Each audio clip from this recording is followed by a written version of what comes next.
Welcome to the program. This is the People's Bench, where we bring it the way it is without mincing words. I am your host Fred Ogolla, and we are coming to you from Muthu Silver Springs Hotel here in Nairobi, a very wonderful place that you can just come and relax. And for much more, you can scan the QR code on the screen and you will be able to find more services that are offered at Muthu Silver Springs Hotel.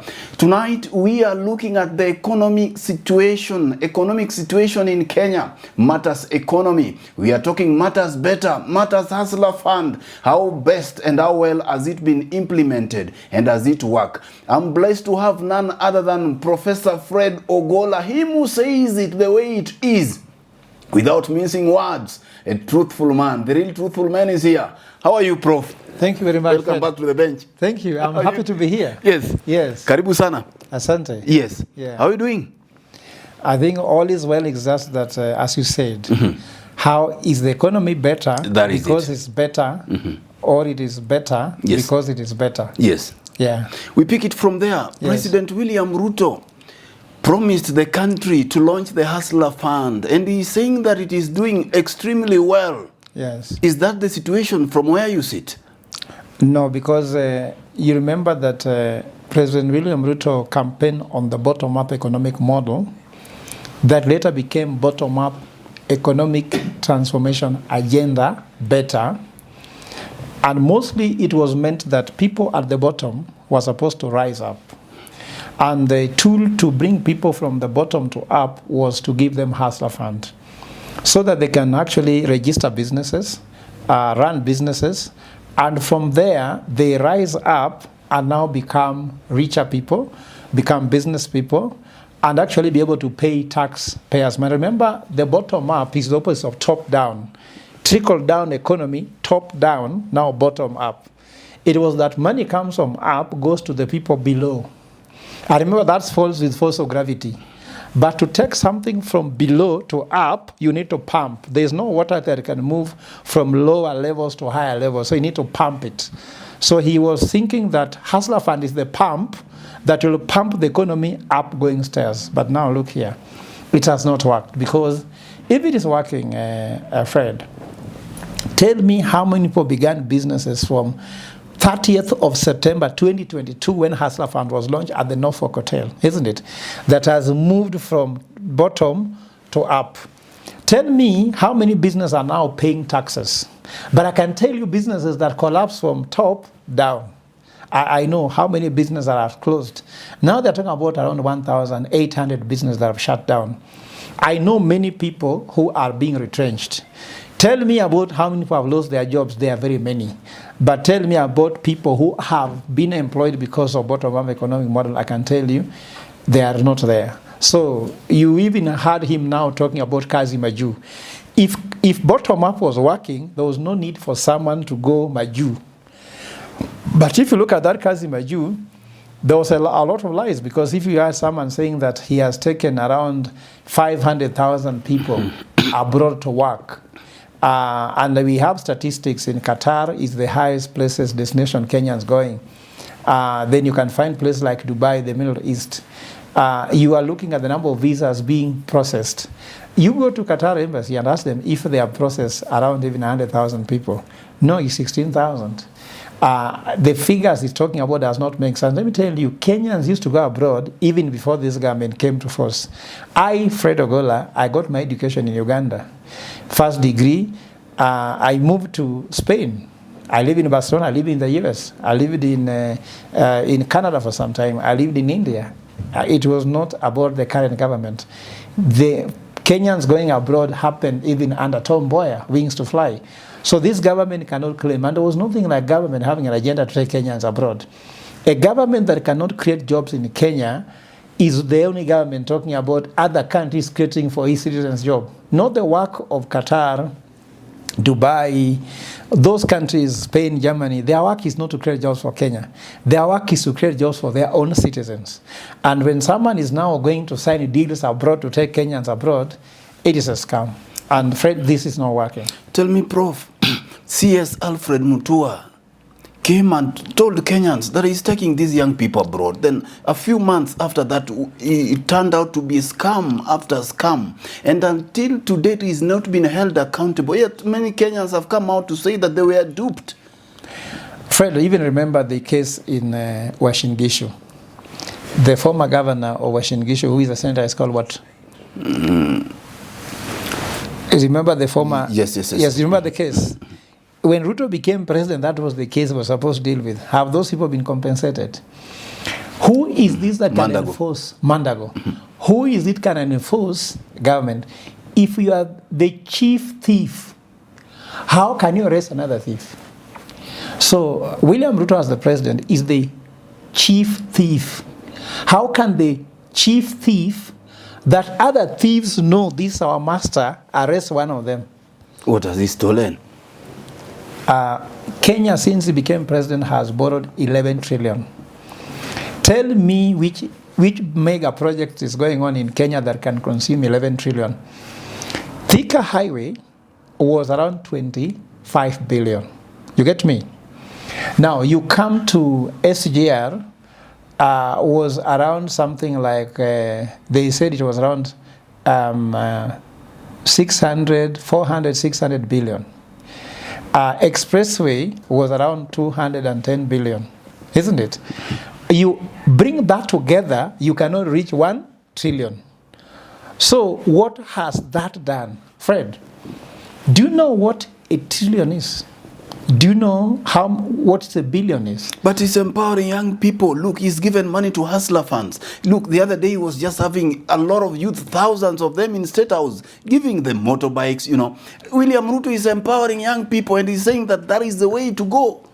Now, Fred, if you want to understand why Better has failed, even if you understand why Hustler Fund has failed, let's not look at it as William Ruto. Let us just understand the economic ideology. First of all, bottom-up economic agenda is William Ruto's campaign slogan, isn't it?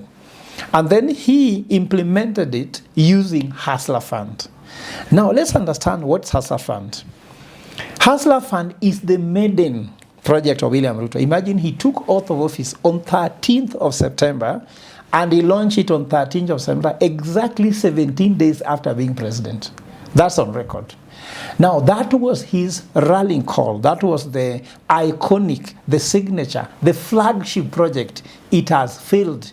We are getting 75% default rate, meaning that out of 50 billion, which was put on Hustler Fund, 35 billion was blown away by wind.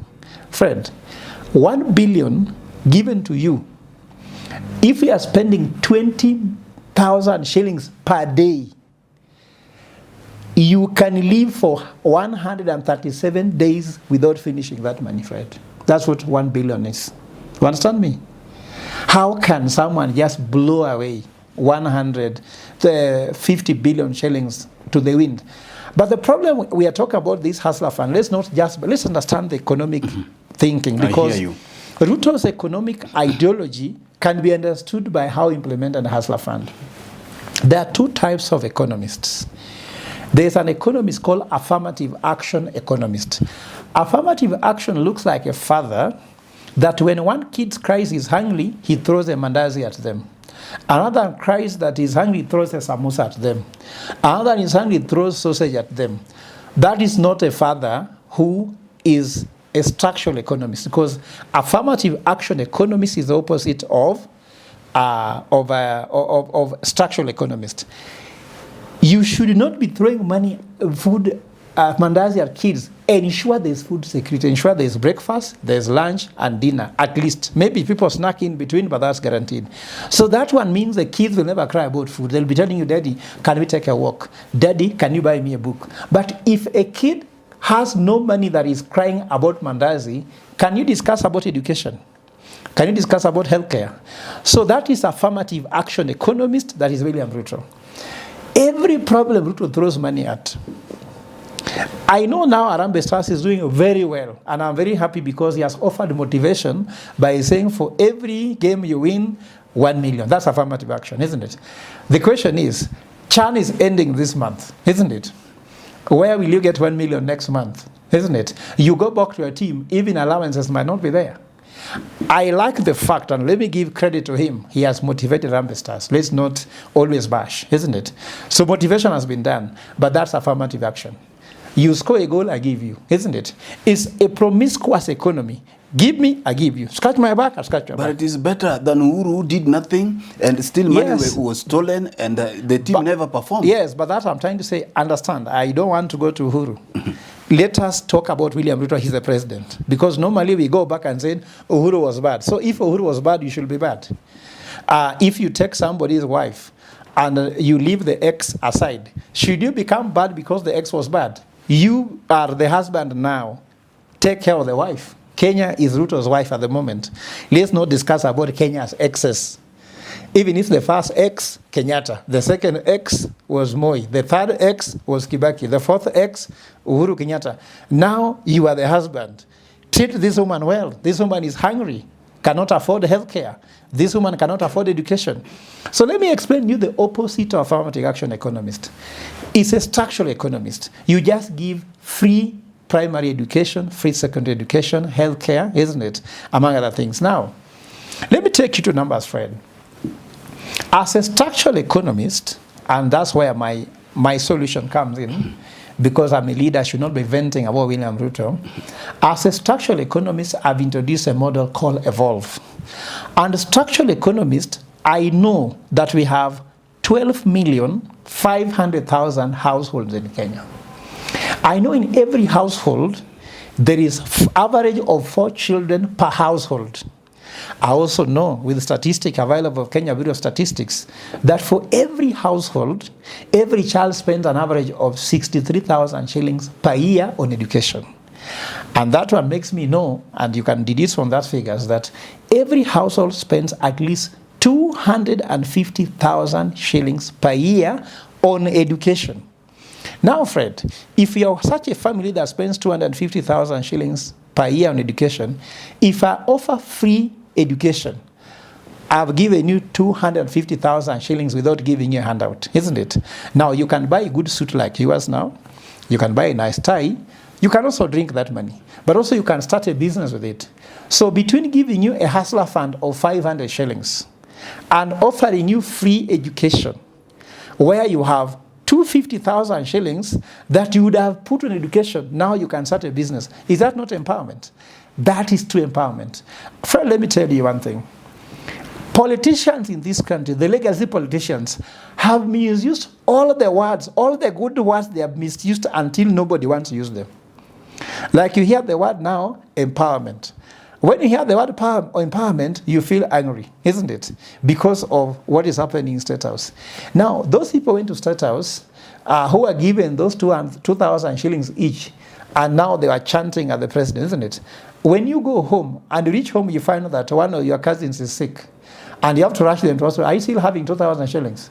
But had you not been given 2,000 shillings and you had to go nowhere, and every day 2,000 shillings, you are saving every week for children who get sick, and you have it because there's free healthcare, there's free education. Is it not better than actually being given money like this? So what I'm trying to say is that structural economy makes more sense to me than if you actually go to talk about the issue of affirmative action. Affirmative action has never worked in any economy. It is not going to work. When you give structural economy, you give stimulus to the economy. Let's now go to healthcare. If at all there's free healthcare, Kenya spends around 1.89 trillion per year on healthcare consumption in all households. If you offer free healthcare, it's like you have thrown 1.89 trillion to the economy. Could you imagine how the economy can do well? Because that money can now be used to buy electronics. Somebody can buy headphones. People selling headphones can sell more. People selling second-hand clothes can actually buy more. But now, you see in traffic, those who sell hawkers in the traffic, they just get people passing. Even they're selling groundnuts. People are just passing. So in this one, the solution which I have for Kenya is that we have introduced an economic model called Evolve. We want Kenya to evolve. What is evolve? Evolve is an acronym. E means economic turnaround. Economic turnaround means that there were sectors in this economy which were working, but because of bad leadership, corruption, poor governance, they are no longer working. Tea, coffee, textile, pyrethrum, apparels, they are sectors. Sugar belt, if you go to the sugar belt, the most industrialized rural town in Kenya, do you know what it is? It's Muhoroni. It was industrialized because of the sugar belt. Now because sugar factories are not working rice. The rice came in Ahero. Now we saw the president importing rice from Japan at duty free, killing the rice industry from Ahero, isn't it? Mwea Tabere, those people are harvesting rice, there's no way. So economic turnaround is a E. I hear This you, next Prof. one is, the next one is called V. Yes. Value addition. This is waking up the sleeping giants of the economy. You have them, so many of them that is not working. Go to the fishing industry, that is not working. Go to the industries which are ignored, like sports, music, technology. There are many industries which are sleeping giants. I want to summarize. We go to the next one called O, optimize talent. Young people on the street putting posters for Mandamano, isn't it? Why don't we optimize their talent by investing in youth-friendly sectors like sports, music, arts, technology, so that they can actually earn money? You have to have a robust academies for football, for athletics, among other things. Those can actually make youth earn money. But also talents of women in business. How can you empower women so that they can do business, so that they're coming to set house for handouts? And then, of course, the elderly. There are people who are wise, retired, but they are dying with their wisdom because their wisdom cannot be used in the economy. That's what optimized talent. The professionals in this country, they have no voice. When they speak, they're being told they're politicians. They are quiet. How can you use the professional industry to help us tweak the economy? And of course, after all, we go to leverage strategic partnerships. There are so many partners, Fred, from the US, UK, who are reading newspapers, sitting in London, reading news headlines saying Kenya is a scam. Kenya is a crime scene. They can't come here because there's a problem, Fred. In State House, there are 3 gates. There's gate A, there's gate B, and there's gate C. Do you know what gate A is? Gate A is the official where you write a letter to the PS or someone in charge of State House controller to allow you visit the president in his office. Because the president of Kenya has moved away from working from the president's official office, and now he's working inside State House. So that gate, if you write a letter, it might take you 6 months to 1 year to see him. Gate B, if you know somebody, you can hold somebody's trouser or somebody's skirt, then you enter. So how many people have someone whom they can hold their skirt or trouser to enter State House? Gate C is for brokers. When you want to enter gate C, Fred, if you have 1 million now, tomorrow you can see the president. And that, if you hear somebody called State House controller, that's what they are doing. Josephat Nanok is deputy State House controller. That's my former student in Strathmore, isn't it? So I know what he's doing. If you want to enter, you use. When you want to, you go to the guys like the Faruqi Bets, you can go through that gate. With 1 million, I see the president. You see the president. No matter Just the 1 agenda. million. Yes. No matter if you have an agenda or not, you'll see him. But those with the agenda want to follow gate, it cannot work. Now, if I'm president today, I'll take the office of the president to Arambe House. When you want to see me, you can actually have open door policy. So have we heard about open door policy? For the president, it's closed door. Even there's a time they put wire mesh to guard him. But he opened a wider gate for the young people who were there for the empowerment. There were so many of them without any broker. They are not coming. No, they are not coming there because they want to come. They are coming there because you have really pressed them. You have denied them jobs. You have denied them opportunities. The country is using brokers. And Fred, let me tell you now, today, if you look at the headline today of the Business Daily, they are saying the government is using brokers, middlemen, to import, let's say, pharmaceutical appliances, medicine, using too many middlemen. And Fred, as a business person, the more middlemen you put in the value chain, the more the cost to the end consumer. And of course, this is a way to make billionaires using your cronies and friends. And that's why we talk about leverage strategic partnership, is to ensure you run a lean, clean, efficient, transparent government so that partners who want to work with Kenya knows if I want to see the office of the president is open. Even ministers, people take bribes to see them. Even PSS. You have evidence? Yes, because we've tried to write letters there and you are being told, bwana, lazima utoboke kidogo. So those things, Fred, don't ask me. These are things you know. You are a Kenyan. You are never born in the moon. We live in this Kenya. We know it. How do you see a PS in this country? How do you even see some senior politicians called party leaders? You can't see them. You must fight to somebody. But these things did not start with President William Ruto. But he is the one who is the husband of Kenya. Let him finish them if he doesn't like them. The thing is that when you inherit bad habits and you keep them going, then we need someone who will cut the circle. And the circle is Kenya must evolve, Fred. But so when I finish the model about leverage strategic partnership, then we go to what I would call V, which I call vulnerability management. In this world, we can never run and leave other people behind. So there are people who are vulnerable, like the youths who are vulnerable. Some women are vulnerable. Children could be vulnerable. There are some sectors of the economy which are vulnerable, but geographically, places which are touched by cattle rustling, northeastern, with no water and infrastructure. We also have to find a way, like Turkana is so behind. How can you bring these people together? And lastly, environmental stewardship. Environmental stewardship is how can we use the environment to our benefit? Because remember, what we have inherited in this earth is not that we have been given by our forefathers, isn't it? It is what we have borrowed, isn't it, from the future generation. So that future generation needs to find these resources here the way we are enjoying it. How can we use blue economy, maritime industry, to grow the economy, at the same time do carbon trading to ensure that the economy works in this manner? So Fred, what I'm trying to say, Kenya must evolve from affirmative action economist to structural economist. Kenya must evolve from a government that is very heavy broad-based to lean and clean government. Kenya must evolve from opaqueness to transparency. Kenya must evolve from poor leadership and poor governance to leadership that is called shepherd leadership, where I end by is giving a mantra. We will listen, we will tweak, and will evolve. I hear you, Prof. Yes. These things, they sound so nice. Sorry, when they are said, until you people get into the office. Look at David Ndii, a great economist, used to write, very nicely. President William Ruto used to talk so good how he was going to transform and change the lives of these young people until wanasemanga vitu kwa ground ni different. Yes. When you are looking for votes, you people speak nicely. What makes you think that you people in the opposition are going to make this Kenya better if President William Ruto cannot do it now?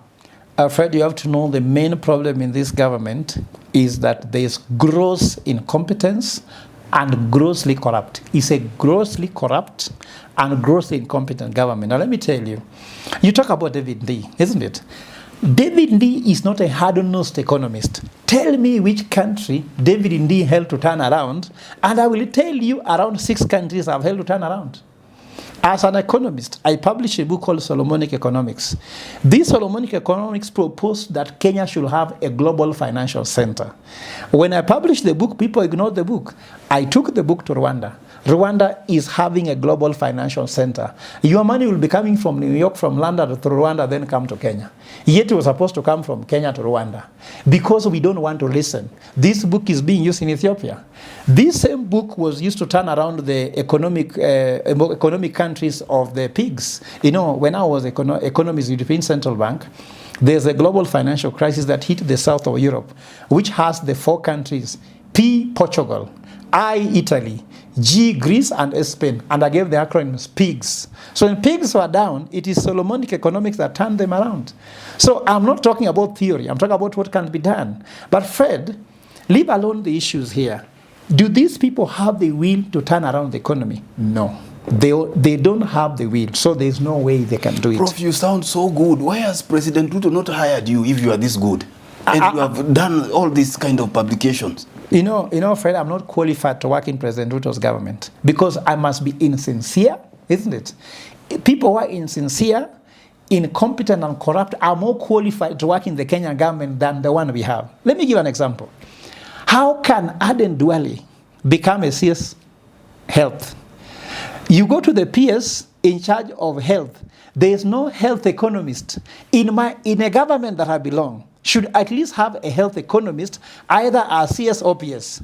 Go to foreign affairs where the goof and the gaffe was taking place in the foreign relations that leads to the non-NATO ally being threatened, isn't it? If you hear Mudavadi speak, you wonder whether he understands even the guidelines for foreign policy. As an economist within central bank who were taught, and I read, and I was part of forming the chapter on the foreign policy. There are three things. One, you must do foreign policy that you must keep peace. Two, prosperity. And three, a global competitiveness. Now, when you bring RSF and host them in Nairobi, you're interfering with the global peace, isn't it? So you go against the foreign policy for Kenya. And then when you touch on the issue of these camps whereby you are not concerned about putting Kenya first, where you can allow another country like India, this Adani, to come and take over your airport, isn't it? How can Kenyans expire when you only throw deals abroad? You import rice instead of producing rice. Do you know, Fred, that there is 74 million hectares of fallow land in Kenya, idle land, yet we are importing rice. We import toothpick from China. There is no Kenyan who can produce toothpick, isn't it? That's what you're telling me. So this government do not want to do what they don't want. They know what should be done. They have no interest to do it. They have no capacity to do it because the team put in government cannot do it. And because they cannot do it, they won't do it. So let them just give way and we do it. Just for 30 seconds, Prof. President Ruto has lowered the university education fees. And you are an academic, but you don't want to talk about it. You only want to pick bad things. That is what William is saying. No, friend.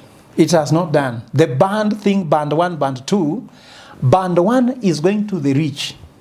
Band 4 is going to the poor. He has revised it. No, because let me tell you, Fred, I'm an academic.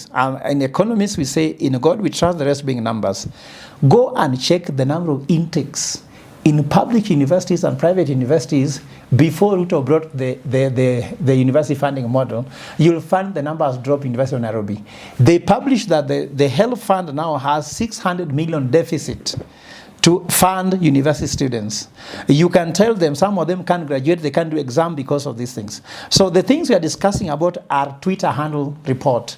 Just like Hustler Fund, I went to court to challenge it. Hustler Fund has no CEO. If you know the CEO, tell me who is the CEO. Hustler Fund has no board. If there is a board, tell me who is the chair and the board members. Because it's a scam. It's a slash fund. I also go further. They told and by the way, where are the offices? The offices of the Hustler So that Fund? I'm trying to say. If you put your money on Hustler Fund, they tell you they will be able to give you, put your money on NSSF, isn't it? Most of the people who took Hustler Fund have no NSSF number. There is nowhere you can go if you lose money. You can only go on Twitter, on Facebook, and TikTok. How can you run 50 billion fund on TikTok, Twitter, Instagram, and Facebook? I can tell you there is no structure in it. They are not structural economists. They are handout economists. The empowerment program, is there any department in government called empowerment that is issuing out this money you're hearing?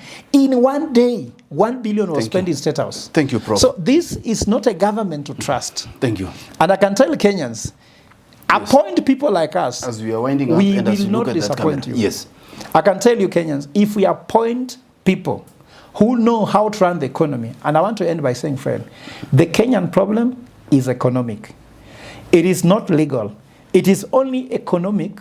The Kenyan problem is economic. It is only legal because economy has failed.